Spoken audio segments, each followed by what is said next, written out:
दोस्तों, आज की कहानी है औरत की आंसू मर्द की कमजोरी। कहानी अगर पसंद आए तो वीडियो को लाइक और सब्सक्राइब जरूर करना। प्रियंका कानपुर जिले के गांव मझावन निवासी राजकुमार विश्वकर्मा की सबसे छोटी बेटी थी। उसकी शादी अशोक विश्वकर्मा से हो गई। अशोक कानपुर शहर के बीरपुर गांव में किराए के मकान में रहता था और लोडर चलाता था। खूबसूरत पत्नी पाकर अशोक अपने को खुशकिस्मत समझ रहा था, जबकि प्रियंका दुबले पतले सांवले अशोक को पाकर मन ही मन अपनी बदकिस्मती पर रोती थी। पत्नी खूबसूरत हो तो पति उसके हुस्न का गुलाम बन जाता है। अशोक भी प्रियंका का सौदाई बन गया। प्रियंका ने अशोक की कमजोरी का फायदा उठाकर उसे अपनी उंगलियों पर नचाना शुरू कर दिया। वह सुबह 8 बजे घर से निकलता और फिर 8 बजे ही घर लौटता था। वह पूरी पगार प्रियंका के हाथ पर रख देता था। अशोक मूल रूप से सरसौल का रहने वाला था। उसके 2 भाई सर्वेश व कमलेश थे। माता पिता की मृत्यु के बाद तीनों भाइयों में घर खेत का बंटवारा हो गया था।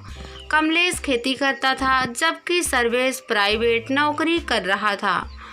अशोक की अपने भाई कमलेश से नहीं पड़ती थी, इसलिए अशोक ने अपने हिस्से की जमीन बटाई पर दे रखी थी। घर में प्रियंका को रोकने टोकने वाला कोई नहीं था। पहली बात तो यह थी कि पति कम कमाता था, ऊपर से वह स्मार्ट भी नहीं था, अतः वह पत्नी के दबाव में रहता था। प्रियंका को सिर्फ इस बात की खुशी थी कि पति उसकी जी हुजूरी करता है। अपनी दूसरी हर्षतें पूरी करना हो पाने की वजह से वह मन ही मन खिन्न रहती थी। अशोक विश्वकर्मा का एक दोस्त था, राकेश, हंसमुख व स्मार्ट। वह बिजली मैकेनिकल था। जैतपुर नगर में वह रामा इलेक्ट्रॉनिक्स दुकान पर काम करता था। जिस दिन अशोक काम पर नहीं जाता था, उस दिन वह दुकान पर पहुंच जाता। दोनों खाते पीते और खूब बतियाते। खाने पीने का इंतजाम राकेश ही करता था। एक सुबह अशोक ड्यूटी पर जाने को निकला तो राकेश को कह गया कि उसके घर की बिजली बार बार चली जाती है, जाकर देख आए। दोपहर को समय निकालकर राकेश अशोक के घर पहुंचा तो उस समय भी बिजली नहीं आ रही थी। गर्मी के दिन थे और पसीने से बेहाल प्रियंका अपनी साड़ी के आंचल को ही पंखा बनाकर हवा कर रही थी। उसका खुला बदन राकेश की आंखों के आगे कामना की रोशनी बिखेरने लगा। राकेश को आया देख कर प्रियंका ने आंचल संभाला और चहकती हुई बोली, वाह देवर जी, शादी के दिन दिखे, इसके बाद कभी घर नहीं आए। अब तो आ तो गया हूँ भाभी जी। राकेश मुस्कुराया, वह तो बिजली ठीक करने आए हो, तुम्हारे पास हम जैसे गरीबों से मिलने का वक्त कहाँ है। ऐसी बात नहीं है भाभी, काम में इतना व्यस्त रहता हूँ कि समय नहीं मिलता। फिर भैया से कभी कभी मुलाकात हो ही जाती है। राकेश ने अपने औजारों का थैला टेबल पर रखा और बिजली की लाइन पर नजर डाली। भाभी एक स्टूल तो दो। प्रियंका फटाफट स्कूल ले आई। स्टूल रखने को वह झुकी तो आंचल गिर गया। एक बार फिर से राकेश की आंखों में हुस्न की चांदनी कौंधी। प्रियंका ने आंचल संभाला, फिर हंसती हुई बोली, मैं तो तंग आ गई हूँ इस बिजली से। कभी कभी रात को 2-2 घंटे अंधेरे में रहना पड़ता है। राकेश ने टकटकी लगाकर प्रियंका की आंखों में देखा। शादी वाले दिन तो आपको ठीक से देखा नहीं था। खूबसूरत तो तब भी थी आप, पर अब तो आपके हुस्न में गजब का निखार आ गया है। आप तो खुद ही रोशनी का खजाना है। आपके आगे बिजली की क्या हैसियत। राकेश ने प्रशंसा का फूल बनाकर प्रियंका के दिल में घुसपैठ करनी चाहिए। हटो, बहुत मजाक करते हो तुम। प्रियंका हया से लजाई, फटाफट लाइन जोड़ दो, देखो मैं पसीने से भीग जा रही हूँ। राकेश ने लाइन जोड़कर स्विच ऑन किया तो पंखा चल पड़ा और कमरा रोशनी से भर गया। प्रियंका ने प्रशंसा भरी निगाहों से उसे देखा और बोली, मैं तुम्हारे लिए शरबत बनाती हूँ। प्रियंका ने प्यार से राकेश को शरबत पिलाया। दोनों के बीच कुछ देर बातें हुई। फिर राकेश सामान थैले में रख कर जाने लगा तो प्रियंका ने पूछा, अच्छा ये तो बताओ कितने पैसे हुए? किस बात के? अरे तुमने बिजली ठीक की है। अच्छा भाभी, अपनों से भी कोई पैसे लेता है? 1 मिनट में बेगाना बना दिया। देना है तो कोई इनाम दो। राकेश के होठों पर अर्थपूर्ण मुस्कान तैरने लगी। मांगो क्या चाहिए? तुम्हारा प्यार चाहिए भाभी। पहले ही नज़र में तुम मेरी आंखों में बस गई हो। जब मुझे इनाम देना का मन हो फोन करके बुला लेना। राकेश ने एक पर्चे पर अपना मोबाइल नंबर लिखकर प्रियंका को दे दिया। उसके बाद अपना थैला उठाया और फिर चला गया। जब राकेश अपने प्यार का ट्रेलर दिखा गया तो प्रियंका के कदम क्यों नहीं बहकते। पूरा रात वह राकेश के बारे में सोचती रही। अभी 1 सप्ताह भी ना बीता था कि प्रियंका ने राकेश का नंबर मिला दिया। उसने फ़ोन उठाया तो प्रियंका ने खनकती आवाज़ में झूठ बोला, बिजली फिर चली गई है, ठीक कर जाओ। राकेश इसी इंतजार में बैठा था। उसने भी सांकेतिक शब्दों में कहा, ठीक है भाभी, अपने हुस्न की रोशनी बिखेर कर रखो, मैं अभी आ रहा हूँ। राकेश दोस्त के घर पहुँचा तो बिजली आ रही थी। उसने चाहत भरी नज़रों से प्रियंका को देखा जो मंद मंद मुस्कुरा रही थी। राकेश ने पूछा, भाभी झूठ क्यों बोला?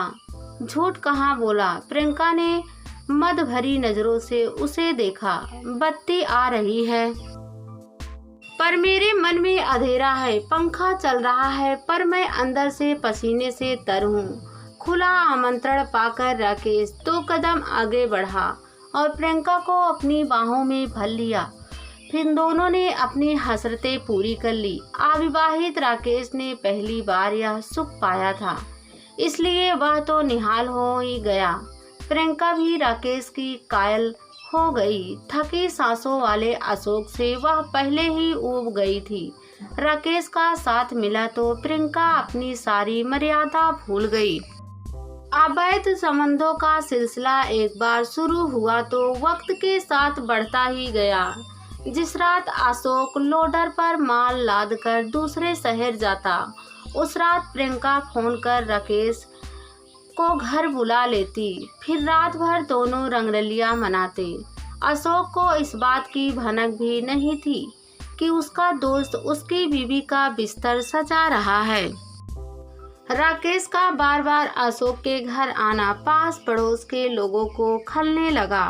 उनके बीच कानाफूसी होने लगी कि राकेश और अशोक की बीवी प्रियंका के बीच नाजायज रिश्ता है।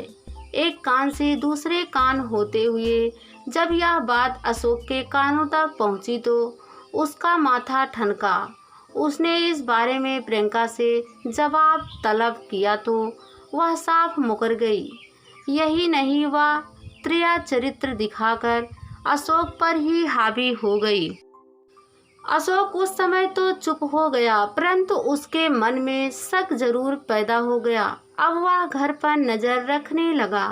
इसका परिणाम भी जल्द ही उसके सामने आ गया। उस रोज अशोक दोपहर को घर आया तो राकेश उसके घर की तरफ से आता दिखा। उसने आवाज देकर राकेश को रोकने का प्रयास भी किया, पर वह उसकी आवाज अनसुनी कर भाग गया। घर पहुंचकर अशोक ने पत्नी से पूछा, प्रियंका क्या राकेश घर आया था? नहीं तो। या तुम राकेश राकेश क्या रटते रहते हो? क्या तुम्हें मुझ पर भरोसा नहीं? क्या मैं बदचलन हूँ, बेस्या हूँ? हे भगवान, मुझे मौत दे दो। औरत के आंसू मर्द की कमजोरी बन जाते हैं। जब प्रियंका आंसू बहने लगी तो अशोक को झुकना पड़ा उसने वादा किया कि अब वह उस पर शक नहीं करेगा। आंसुओं से प्रियंका ने अशोक का शक तो दूर कर दिया, किंतु मन ही मन वह डर भी गई थी। उसने राकेश को भी बता दिया कि अशोक उन दोनों पर शक करने लगा है, हमें अब सतर्कता बरतनी होगी। वीरपुर गांव में अशोक का एक रिश्तेदार शिव रहता था। एक रोज उसने बताया कि राकेश उसके घर अक्सर आता है, प्रियंका का उससे लगाव है। उसके आते ही प्रियंका दरवाजा बंद कर लेती है। बंद दरवाजे के पीछे क्या होता होगा यह तो तुम भी जानते हो और मैं भी जानता हूँ, इसलिए प्रियंका को समझाओ कि वह घर की इज्जत नीलाम ना करे। शिव की बात अशोक को तीर की तरह चुभी। वह शराब के ठेके पर गया और जमकर शराब पी। नशे में धुत होकर वह घर पहुंचा और पत्नी से पूछा, प्रियंका सच सच बता, तेरा राकेश के साथ टाका कब से भिड़ा है? नशे में तुम यह कैसी बहकी बहकी बातें कर रहे हो?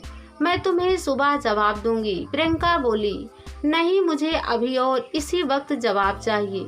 अशोक ने जिद की, राकेश से मेरा कोई गलत संबंध नहीं है। प्रियंका ने सफाई दी, साली बेवकूफ बनाती है, पूरी गांव जानती है कि तू राकेश के साथ गुलछर्रे उड़ा रही है। आज मैं भी जान गया, इसलिए तुझे ऐसी सजा दूंगा कि तू बरसों तक नहीं भूलेगी। कहते हुए अशोक ने प्रियंका को जमकर पीटा। कहते हैं शक की बिस्बेल बहुत जल्दी पनपती है। अशोक के साथ भी यही हुआ। दिन ब दिन उसका शक बढ़ता गया। आए दिन दोनों के बीच कलह व मारपीट होने लगी। इस कलह के कारण राकेश ने प्रियंका से मिलना तथा उसके घर आना बंद कर दिया। अशोक राकेश को भी खूब खरी खोटी सुनाता था। कई बार उसने दुकान पर जाकर भी उसे सबके सामने जलील किया था। एक दिन शाम अशोक को पता चला कि दोपहर में राकेश उसके घर के आसपास मंडरा रहा था। इस पर उसे शक हुआ कि वह जरूर प्रियंका से मिलने आया होगा। अतः राकेश को लेकर अशोक और प्रियंका में पहले तू मैं हुई। फिर अशोक ने प्रियंका की पिटाई कर दी। गुस्से में प्रियंका थाना जाकर पति प्रदानता की शिकायत कर दी। शिकायत मिलते ही थाना प्रभारी ने 2 सिपाहियों को जेल भेजकर अशोक को थाने बुलवा लिए। थाने पर उसने सच्चाई बताई, परंतु पुलिस ने उसकी एक ना सुनी और हवालात में बंद कर दिया। अशोक रात भर हवालात में रहा। सुबह माफी मांगने तक, फिर झगड़ा न करने पर उसे थाने से घर जाने दिया गया। पत्नी द्वारा थाने में बंद करवाना अशोक को गुस्सा लगा था। वह मन ही मन जल भुन उठा था। सुबह जब वह घर पहुंचा तो प्रियंका पड़ोस की महिलाओं से पति को पिटवाने और बंद करवाने की सेखी बघार रही थी। पति को सामने देखकर उसे सांप सूंघ गया। वह घर के अंदर चली गई। दोपहर लगभग 12 बजे दोनों में फिर राकेश को लेकर बहस होने लगी। इसी बीच प्रियंका ने दोबारा लॉक अप में बंद कराने की धमकी दी तो अशोक का गुस्सा 7वें आसमान पर पहुंच गया। उसने कमरे में रखी लोहे की रॉड उठाई और प्रियंका पर प्रहार करने लगा। रॉड के प्रहार से प्रियंका का सिर फट गया। वह चीखते चिल्लाते घर के बाहर निकली और गली में गिर पड़ी। कुछ ही देर में उसकी सांसें थम गई। हत्या करने के बाद अशोक फरार हो गया। मकान मालिक कमल कुमार व अन्य लोग बाहर निकले तो खून से सना प्रियंका का शव गली में पड़ा था। इसके बाद तो वीरपुर गांव में सनसनी फैल गई। सैकड़ों लोगों की भीड़ उमड़ आई। इसी बीच मकान मालिक कमल कुमार ने थाना प्रभारी को सूचना दे दी। थाना प्रभारी आ गए। उन्होंने शव का निरीक्षण किया। फिर मकान मालिक कमल कुमार तथा अन्य लोगों से पूछताछ की। उसके बाद शव पोस्टमार्टम के लिए अस्पताल में भिजवा दिया। चूँकि पूछताछ से यह बात साफ हो गई थी कि अशोक ने ही अपनी पत्नी प्रियंका की हत्या की है, तो थाना प्रभारी ने अशोक विश्वकर्मा के खिलाफ रिपोर्ट दर्ज कर ली और उसकी गिरफ्तारी के प्रयास में जुट गए। रात 10 बजे थाना प्रभारी को पता चला कि अशोक मंदिर के पास मौजूद है। इस सूचना पर वह पुलिस टीम के साथ वहां पहुंच गए और हत्या आरोपी अशोक को हिरासत में ले लिया। उसे थाना लाया गया।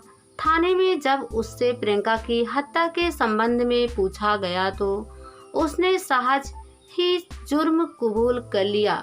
पूछताछ में अशोक ने बताया कि प्रियंका बदचलन थी। अपनी गलती मानने के बजाय वह उस पर हावी हो जाती थी, इसलिए उसने गुस्से में उसकी हत्या कर दी। उसे इस गुनाह की सजा का खौफ नहीं है। थाना प्रभारी ने अशोक विश्वकर्मा को कानपुर के बीरपुर गांव के कोर्ट में पेश किया, जहां से उसे जेल भेज दिया गया।